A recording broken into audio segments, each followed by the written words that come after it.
So I've gotten the habit for these Vincent Drug unboxings to be doing it basically in front of the door to my office. And I realized today, I don't love this setup and I should probably move it somewhere else. But until I get the display looking better, it doesn't feel right to do it in front of the display itself. So I don't know. Maybe I'll just have to change this up next time. But since we're in the habit of it, we're doing this unboxing here. And this is one that I am very excited about. Just got back. You'll probably see this, in months from when I'm recording it at my rate. But I just got back from Christmas with my family, and I had to have my mail held while I was gone. And this showed up the day after, or would have showed up the day after I left. And I've just been anxiously waiting the chance to get this thing open. While this isn't the craziest piece from the Vincent Drug scene, this is something I consider critical, something I think is really important for the display, because it is prominently featured in the scene where Michael grabs the mask. And here we are.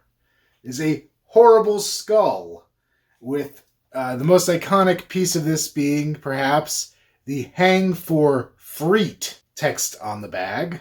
So, inside, and this will not be coming out of the package, because it is displayed like this in the movie. We have this kind of generic little skull prop. He's got some hair sticking up. He's got a loop on the top where he can be hung from. And in Vincent Drug, when you see Michael grabbing the mask, this is hanging right next to it.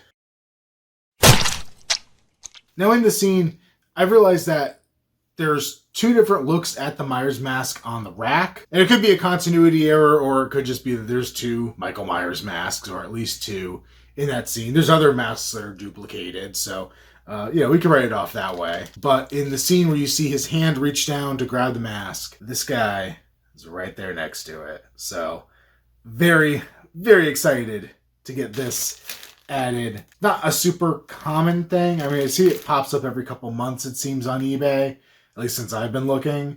But it's not something that seems to be you could get it at the drop of a hat unless you're really lucky. So really glad to have it. I did just notice the plastic is a little bit ripped right here, so I'll have to be gentle with the guy. But super happy about this. And yeah, this has all gotten to the point where it's in desperate need of a little bit of a cleanup here. But I'm so psyched to have this thing in place. So yeah, I'm starting to look for the actual display that's going to be the final home of all this stuff. I don't know how long it's going to take me to get that, because I don't want to pay a ton for it. So I got to be a little smart in my shopping there. But once I have it all together, this guy will be hanging up next to Mikey. Cannot wait. So that's this update, a short but sweet one. But like I said, one I consider vital for the display. So I'll see you all next time. Later.